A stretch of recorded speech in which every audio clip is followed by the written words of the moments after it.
و ان او کچرتا کنتم تاسو یی فی ریب یعنی فی شک تاسو په شک کې مما د هغه سنه یعنی د هغه قران نه د قران په باره کې په شک کې نزلنا چې موږ نازل کړی دی علی عبدنا په خپل بنده باندې بسم الله الرحمن الرحیم نن زموږ د قران مجید د ترجمه سبق نمبر 14 دی سوره بقره شروع ده اوله سپاره ده درېمه رکو ده نن به ان شاء الله موږ 23 نمبر او 24 نمبر آیاتونه د دې دوه آیاتونو ترجمه وکړو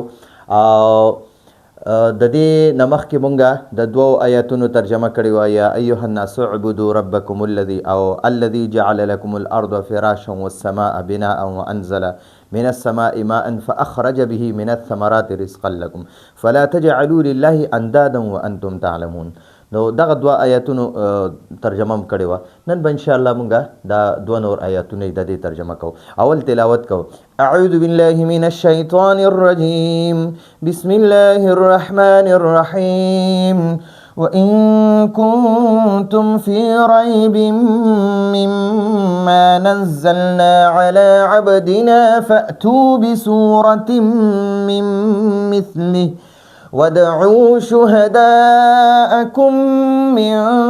دون الله إن كنتم صادقين فإن لم تفعلوا ولن تفعلوا فاتقوا النار التي وقودها الناس والحجارة أعدت للكافرين صدق الله العظيم خجی د دې دوه آیاتونو نمخ کې د توحید بیان شو یا ایها الناس اعبدوا ربکم الذي خلقکم والذین من قبلکم لعلکم تتقون ای خلکو دا غ رب عبادتو کوي چې تاسو پیدا کړی او تاسو نمخ کې یعنی تاسو آبا او اجدادم پیدا کړی دي او بیا وی الذي جعل لكم الارض فراشا هغه رب عبادتو کوي کم رب چې تاسو د پاره زمکه فرش جوړ کړي والسماء بناء او اسماني درلا چت جوړ کړي دي وانزل من السماء ماء فاخرج به من الثمرات رزقا لكم او د اسمان نه یعنی د وریځو نه د اوبر ورولي او د هغه اوبو په ذریعه سره فاخرج به د هغه اوبو په ذریعه سره راوخ کله من الثمرات رزقا لكم تاسو د خوراک د پاره تاسو د روزي د پاره قسم میوه من الثمرات رزقا لكم فلا تجعلوا لله اندادا نو تاسو د الله سره شریکان م جوړوي برابر ور سره څوک م جوړوي ان کنتم تعلمون که چرته تاسو په دغه باندې پوهیږئ وانتم تعلمون یعنی وانتم تعلمون تاسو په دې پوهیږئ چې خالق او الہ او معبود ادا زمونږ صرف یو الله دی په دې تاسو خو پوهیږئ او بیا تاسو الله سره شریکان جوړوي نو دغه کې د توحید بیان شو اوس د خوا د دوه آیاتونو کې د رسالت بیان دی دا د قرآن یو اسلوب دی د قرآن اصول دی چې کله د متقیانو تذکره وشي نو بیا ورپسې د کافرانو منافقانو تذکره کیږي او چې کله د جنت تذکره وشي نو بیا ورپسې د جهنم تذکره کیږي یا کله چې د جهنم تذکره وشي نو بیا ورپسې د جنت تذکره کیږي یا کله چې د توحید بیان وشي نو بیا ورپسې د رسالت بیان کیږي نو دا د قرآن اصول دی چې کلم د توحید بیان وشي د الله د الوهیت او د الله د وحدانیت بیان وشي نو بیا ورپسې د رسول الله صلی الله علیه وسلم د رسالت بیانم کیږي نو اوس په دې دوه آیاتونو کې رسالت بیان شوی دی و ان او کچرتا کنتم تاسو یی و ان کچرتا کنتم تاسو یی فی ریب پشک فی ریب یعنی فی شک پشک یی مما دا مما چې د پاسل کې دی من جمع ما نو د دې من ما چې دی دا ګوره نون ساکن دی د نون ساکن نه پس حروف یرملون نه میم راغلی دی نو دا نون هم په دې میم کې مدغم کړی دی نو دا میم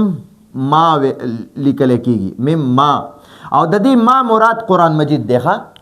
من معنا ده نه او ما معنا ده قرآن مجید ټیک شوه میم ما د هغه کتاب نه د هغه قرآن نه یعنی د هغه څه نه مطلب د هغه قرآن نه د هغه قرآن نه یعنی هغه قرآن کې دیک شو و ان کنتم او کچرته تاسو یې فی ریب یعنی فی شک تاسو په شک کې مما د هغه قرآن نه د هغه قرآن د هغه کتاب نه په شک کې نزلنا چې موږ نازل کړی دی نزلنا دا د جمع متکلم صيغه ده. نزلت معنا ما نازل کړی دی او نزلنا معنا د مونږ نازل کړی دی. نو الله پاک دلته د جمع متکلم صيغه او بیان کړه او د فعل ماضی ده. نزلنا مونږ نازل کړی دی. وګوره یو انزلنا دی. انزلنا معنا د مونږ په یو ځل نازل کړی او نزلنا معنا د مونږ لګ لګ نازل کړی دی. لګ لګ نازل کړی دی. کله یو آیات، کله دو آیات، کله یو سورت، خو په دیرش کاله کې الله نازل کړی دی. نو ځکه وایي نزلنا مونږ لګ لګ نازل کړی دی.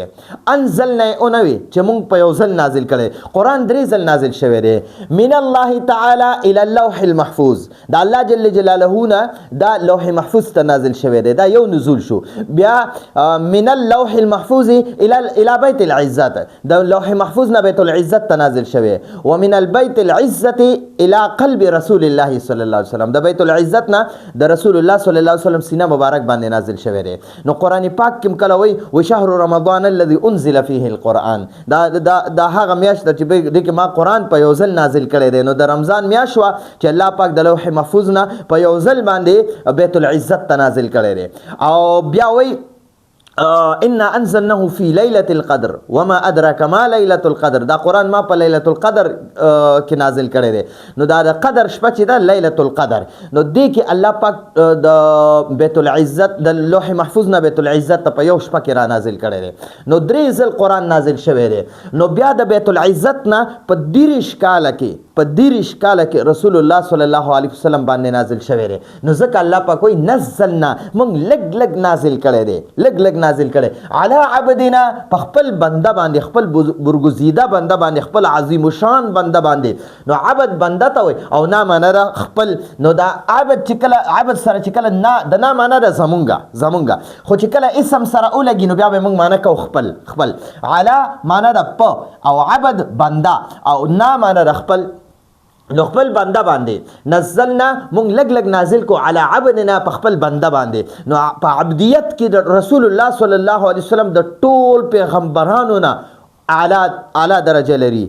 په رسالت کې ټول پیغمبران یو شانتی دي. ټول پیغمبران، هر پیغمبر ته چې کم پیغمبران 313 رسولان دي، 313 رسولان دي او نور ټول چې 1,24,000، بعض کتابونو 2 لاک لیکلي چې دومره الله نبیان پیدا کړي دي. نبی بیلوي، رسول بیلوي. نبی هغه وي چې د رسول چې الله رسول هغه ته وي چې چاله الله کتاب ورکړي وي یا صحیفه الله ورکړي وي. نو 314 پیغمبران داسې دي چې الله پاک صحیفه او کتابونه ورکړي دي. نو هغه کې رسول الله صلی الله علیه وسلم هم دی او س نبی هغه ته وی چې د رسول الله پاک کوم دغه ور کړی دی، کتاب ور کړی دی. نو دا نبی د دې رسول د دې کتاب تبلیغ کوي خلکو ته. نو دا رسول چې کنه رسول الله نبوت هم ور کړی او رسالت هم ور کړی او نبی چې هغه صرف نبی وی، رسول نه وی. ٹھیک شو جی. نو رسولان 313 دي، 314 او دا پیغمبران چې دي هغه 1,24,000 یا تقریبا 2 لاک پورې یا د دې تعداد الله ته معلوم دی، بل چاته نه معلوم. نو دونه پیغمبران الله نازل کړي دي، را لېږلي دنیا ته. او په عبدیت کې د دې ټولو پیغمبرانو نه اعلی درجه رسول الله صلی الله علیه وسلم د الله پاک ور کړی دا. نو ځکه قرآن کې وایي تلک الرسل فضلنا بعضهم على بعض، تلک الرسل فضلنا بعضهم على بعض. مونږه بعضو پیغمبرانو له په بعضو باندې فضیلت ور کړی دی، خو په عبدیت کې په رسالت کې نه. رسالت کې ټول پیغمبران یو شانتی دي، په عبدیت کې رسول الله صلی الله علیه وسلم د ټولو نه اوچت دی. نو ځکه وایي وان کنتم او که چېرته تاسو یی فی ریب یعنی فی شکن، په شک کې یی مما د هغه څه نه یعنی د هغه قرآن نه، که تاسو چېرته په دې قرآن کې شک لرئ نزلنا کم چې موږ نازل کړی دی علی عبدنا په خپل عظیم شان بنده باندې. نو دا اوس ګورئ دا هغه یا ایها الناس چې دی که نه هغه راواخله ان کنتم سره ولګو. یا ایها الناس، ای د ټولې دنیا انسانانو، ای د مکې کافرانو، ای د مدینې یهودیانو، ټولو ته چیلنج دی. که چېرته تاسو یی یا ایها الناس، ای د ټولې دنیا خلکو، ان کنتم که چېرته تاسو یی فی شکن په شک کې مما د دې کتاب نه، د دې کتاب په دې کتاب کې ستاسو شک دی، نزلنا چې کوم موږ لږ لږ نازل کړی علی عبدنا په خپل بنده باندې. نو فاتو دا د امر صيغه ده. نو تاسو راوړئ، فاتو تاسو راوړئ. دا فاتو معنا ده تاسو راشئ، تاسو راشئ. خو چې کله د دې امر صیغې کې دلته کې بیا با راشي که نه، نو بیا به د دې فأتو معنی مونږ کوو تاسو راوړئ، تاسو راوړئ بصورتن یو ورکوټې شان صورت. نو تاسو راوړئ، تاسو راوړئ دغه شانته یو ورکوټې شان کتاب من مثله د دې پشان. مثل معنی را پشان، هی معنی را د دې قرآن، او من معنی را په. من مثله د دې پشان، مثل معنی به موږ کوو پشان، او هی معنی را د قرآن. من مثل القرآن، من مثل القرآن، خو د قرآن په ځای باندې د ها ضمیر راوړو. نو من مثله د دې پشان. ٹھیک شو. نو اوس ټول دنیا خلکو ته تر قیامت پورې چیلنج الله ورکو چې تاسو ګورئ که چېرته په قرآن کې ستاسو شک وي که نه چې دا د الله کتاب نه دی، دا الله جل جلاله په خپل عظیم شان بنده نه دی نازل کړی، نو فاتو بصورتن. دلته د صورتن کې چې راکم تنوین دی که نه، دې ته ما بره لیکلي تنوین للتقلیل، دا د ورکوټوالي دپاره دا تنوین راغلی دی، د تقلیل دپاره راغلی دی، یعنی یو ورکوټې شان صورت، یو ورکوټې شان. انا اعطیناک الکوثر فصل لربک وانحر ان شانئک هو الابتر. دا د قرآن د ټولو نه ورکوټې صورت دی د دې په شان. دی له الله پاک مخکې چیلنج ورکو چې تاسو په دې قرآن کې شک لرئ که نه، نو د دې قرآن په شان کتاب تاسو هم ولیکئ، تاسو هم دغه شانته یو کتاب راوړئ. که چېرته تاسو بیا دا هم نشئ کولی، مخکې را روان دي انشاءالله تاسو به وګورئ، نو بیا ورته الله پاک وایي چې 10 صورتونه د دې قرآن په شانتې راوړئ. نو که تاسو بیا دغه هم نشئ کولی، نو فأتو بصورت یو ورکوټې شان صورت، یو ورکوټې شان صورت تاسو راوړئ من مثله د دې په شان. ٹھیک شو جی. نو ګورئ د هر پیغمبر په وخت کې الله پاک هر پیغمبر له الله معجزه ورکړې ده. د عیسی علیه السلام په زمانه کې داسې طبیبانو که نه چې هغوی به یعنی عظیم ډېر لوی لوی طبیبانو. الله پاک عیسی علیه السلام له داسې معجزه ورکړه چې کم ماشوم به پیدایشي ړوند و که نه، د هغه په سترګو چې به لاس راخ کړه، الله جل جلاله به هغه له سترګې ورکړې. نو الله پاک پیغمبر علیه السلام له هغه وخت کې عیسی علیه السلام دغه معجزه ورکړه. د موسی علیه السلام په زمانه کې د جادوګرۍ ډیر زیات زور و. الله پاک موسی علیه السلام له داسې معجزې ورکړې چې الله پاک ورته وفرمایل ته د خپل لاس په دې ترخ کې ورکړه، واپس یې راوباسه، نو ید بیضا د دغه د لاس نه به د نور په شان رڼا تله. او بلې ورته وایي الله پاک ورته وفرمایل دا معجزه مو الله ورکړه، وایي دا خپله کونټۍ دی دغه ته وروله وما تلک بیمینک یا موسی. نو موسی علیه السلام ته ستا په لاس کې څه دي؟ هغه ورته هي عصایا، دا کونټۍ ده کونټۍ. نو الله پاک ورته وفرمیل ته دا کونټۍ وغورځوه، چې ویې غورځوله الله ته یو غټه اژدها جوړه کړه. او الله پاک ورته بیا وفرمیل ورشه اوس فرعون سره مقابله وکړه، د فرعون جادوګرانو سره مقابله وکړه. نو هر پیغمبر چې الله را لېږلی معجزه یې ورکړې ده، او د هغې قوم د علاقې د خلکو د مزاج مطابق الله هغه پیغمبر له معجزه ورکړې ده. د رسول الله صلی الله علیه وسلم په زمانه کې چې الله قرآن ورکو کنه، نو هغه زمانه کې د خطابت او د شعر و شاعرۍ ډیر زیات زورو. نو الله پاک خپل یو کتاب خپل قرآن نازل کو چې اوس د قیامت پورې د ټولو شاعرانو ته او د ټولو خلکو ته الله یو چیلنج ورکو چې تاسو په قرآن زما کلام نه منئ، زما کلام نه منئ. دی به وي د مکې مشرکانو به وي چې دا قرآن دا د الله کتاب، دا د الله کلام نه دی، دا محمد صلی الله علیه وسلم نعوذ بالله د ځان نه لیکلی دی. او نبی علیہ السلام خو نه مور و نه پلار و، تعلیم نو، نو لیکل او ویل نشو کولی. نو خدا یو معجزه و چې الله قرآن ورکو. نو دی بیا وی چې یاره نه دا زیو چانه لیکلي زده کړي دي او لږ لږ لیکل کوي، او موږ ته وایي چې دا وحی راغلی دی، موږ ته وایي چې یاره دا قرآن نازل شوی دی، حالانکه موږ دا نه منو. نو الله پاک ورته فرمایي و ان کنتم که چېرته تاسو یی فی شکن فی ریبن، یعنی فی شکن په شک کې مما د دې قرآن نه نزلنا چې موږ نازل کړی دی علی عبدنا په خپل بنده محمد صلی الله علیه وسلم باندې. فاتو نو تاسو راوړئ، فاتو تاسو راوړئ بصورت یو ورکوټې شان صورت میں مثله د دې پشان، یعنی د دې قرآن پشان تاسو یو صورت راوړئ. نو او بیا وایي چې صرف تاسو نه چې صرف تاسو به دا قرآن ولیکئ، زه تاسو له کله چیلنج در کوم، کله چیلنج در کوم چې صرف تاسو نه، تاسو چې کم خدایان دي یا کم تاسو لوی لوی درجو والا خلک دي هغوی له هم زه چیلنج ورکوم. ودعو او تاسو راوغواړئ، دعوت ورکئ، شهداءکم دا ادعو چې ده کنه ادعو دا د امر صيغه ده ادعو د امر صيغه ده خو دې نه مخکې واو لګېدلې ده او دا د جمع صيغه ده تاسو ټول راوغواړئ شهداءکم خپل مددګاران شهدا چې دا د شهید جمع ده شهید او دا شهید چې اصل کې گواه ته وای گواه لفظي معنی گواه ده خو مجازي معنی دلته کې مددګاران او خدایان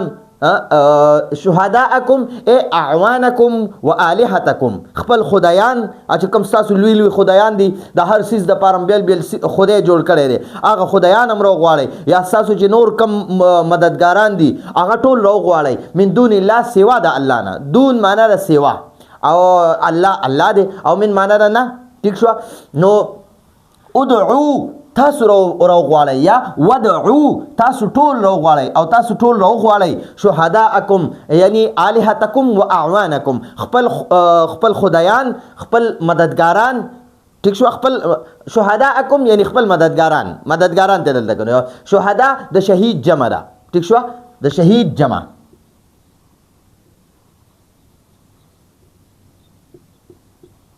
شهید جمع شهدا راځي شهدا کوم معنی د خپل نو دا کوم معنی د اصل کې ستاسو خو چې کله دا د اسم سره ولګي به موږ معنی کو خپل ٹھیک شو شهداءکم خپل مددګاران شهداءکم یعنی الہتکم خپل خدایان او یا اعوانکم او خپل مددګاران من دون الله سوا د الله نه علاوه چې تاسو څومره مددګاران دي څومره خدایان هم دي دا ټول راغواړئ او تاسو په خپل هم شئ او د دې قرآن د ورکوټي صورت په مقابله کې یو صورت جوړ کړئ ان کنتم صادقین ان کچرتا کنتم تاسو صادقین رښتونی پر خپل خبره کې دی به وي لو نشاء لقلنا مثل هذا لو نشاء کچرتا مونږ وغواړو لقلنا نو مونږ هم د دې قرآن په شان ویلې شو مثل هذا یعنی د دې قرآن په شان لقلنا نو مونږ به خامخا ووایو مونږ به خامخا ویلې مثل هذا د دې قرآن په شان ٹھیک شو نو موږ به کومنګ غواړو کنه نو موږ هم د دې قرآن په شانتي ویلې شو نو الله پاک ول چیلنج ورکو چې تاسو خو بالکل نشئ کولای تاسو چې کوم خدایان دي او تاسو کوم مددګاران دي د ټولي دنیا څومره انسانان دي تر قیامت پورې د ټول راغون کا او فاتو بسوره من مثله د قرآن د ورکوټي صورت په شانتي یو صورت ته صرف اولی کی دا نه صرف یو صورت ته اولی کی نو ان کنتم کچرتا تاسو یې صادقین رښتونی پس کې ان لو نشاء لقلنا مثل هذا په دغه خبره کې کچرته مونږ غواړو نو دا مونږ د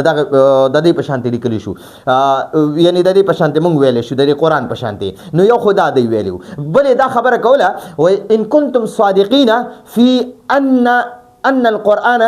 کلام محمد فی ان القرآن کلام محمد کچرته تاسو په دې خبره کې رښتونی چې دا کلام د محمد صلی الله علیه وسلم دی دا د الله کلام نه دی کچرته په دې خبره کې تاسو رښتونی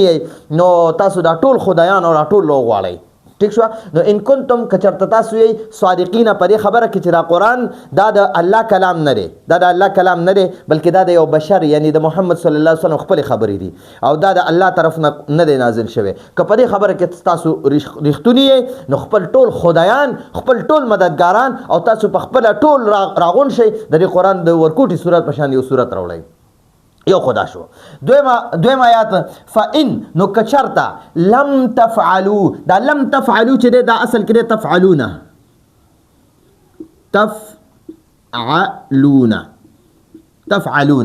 د دې تفعلون لا فعل مضارع جمع مذکر حاضر صيغه ده د دې نمخ چې کله لم ولګي کنه لم نو دا نون ته ختمي دا نون ختمي او د دې په ځای صرف یو الف راشي نو دا تفعلو چې دا اصل کې لم دا تفعلون لري د دې لم د وجه نه غنون ختم شوی دی پوهه پښوي او دا معنا ورله ماضی ته واړی او زور پکې پیدا کی فإن نو کچرتا لم تفعلوا تاسو داسې اډول کړي نه دي تاسو داسې بالکل نه دي کړي تاسو داسې هیڅ کلم نشئ کولای چې د قرآن په شانتي یو ورکوټي صورت هم راوړی ولن تفعلوا دا لن تفعلوا چې دا اصل کې تفعلون نو دین چې کله مخکې لن ولګي کنه لن نو دا لنم د دې تفعلون فعل مضارع نون ختمي نون ته ختم کو صرف یو الف پاتې شو خود دا نه دا لم دا فعل ماضی ته معنا واړی د مضارع معنا د مضارع معنا ماضی سره خاص کی ماضی سره خاص کی ٹھیک شو او دا لن چې لن دا د فعل مضارع معنا مستقبل سره خاص کی مستقبل سره خاص کی ٹھیک شو جی نو ګورئ لم تفعلوا تاسو دا سیډول کړي نه دي تاسو دا سیډول کړي نه دي د قرآن په مقابله کې ورکوټي صورت مقابله کوم یو لیکل نه دي کړي نشئ راوړلی تاسو نه دي راوړي ولن تفعلوا او تاسو به هرگز داسې ونه کړی شئ تر قیامته پورې به ونه کړی شئ ٹھیک شو فإنه که چېرته لم تفعلوا تاسو داسې ونه کړی شو تاسو هرگز نه دي کړي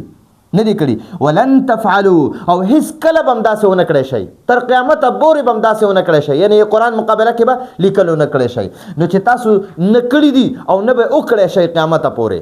تاسو د دې قرآن مقابله کې نه یو صورت لیکلی دی او نه به تر قیامته پورې ولیکئ نه شئ کولی کله چیلنج مې درله درکړی نشئ کولی نو فتقو نو بیا تاسو ویریږئ النار هغه اور نه التي د کم اور چې وقود خشاک ها د دې اور الناس خلق او الحجاره او کانی دي نو فتقوا النار بالایمان بالله تاسو دغه اور نه د الله په ذات ایمان راوړلو په ذریعه سره ویریږئ یعنی تاسو دغه اور نه ویریږئ په الله ایمان راوړئ فتقوا النار تاسو دغه اور نه ویریږئ بالله بالایمان وبالله په الله پاک ایمان راوړئ ٹھیک شو نو دغه دلته کې ورته وایي چې تاسو د دې قرآن په مقابله کې ورکوټې صورت هم نه دی لیکلی اوسه پورې اډو لیکلی هم نه دی او نه به تر قیامته پورې ولیکئ نو فتقو دا اصل کې اتقو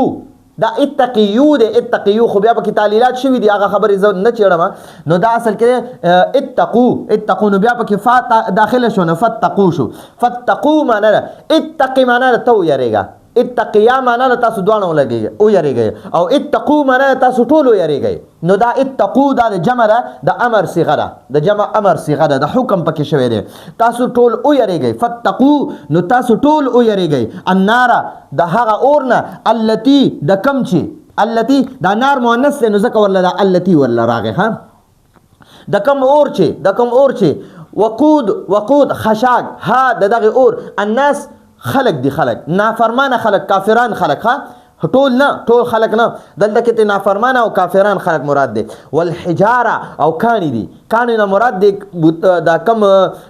کافرانو چې د کم کانو نه بوتان جوړ کړي هغه بوتان به یادای ښه والحجاره یعنی والاسنام نو اسنام بوتانو ته وای ټیک شو نو تاسو بیا دا هغه چې تاسو د قرآن په شانته یو ورکوټه صورت نه لیکلې دي او نه به تر قیامت پورې ولیکلې شي نو چې تاسو دا کار نشئ کولای خو بیا د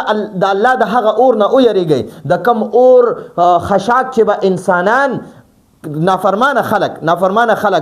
انسانان کافران خلق والحجاره او کانی خود کانی هر کانی نه هغه کانی چې کم نه دي کافرانو بوتان جوړ کړي دي ٹھیک شو یا هغه کانی چې کم کې هغه ګوګړ نو دا هغه د جهنم اور به دغه نه تیار شوی وي ښه د انسانانو او د کانو د بوتانو د کم کانو نه چې بوتان جوړ کړي دا هغه نه جوړ شوی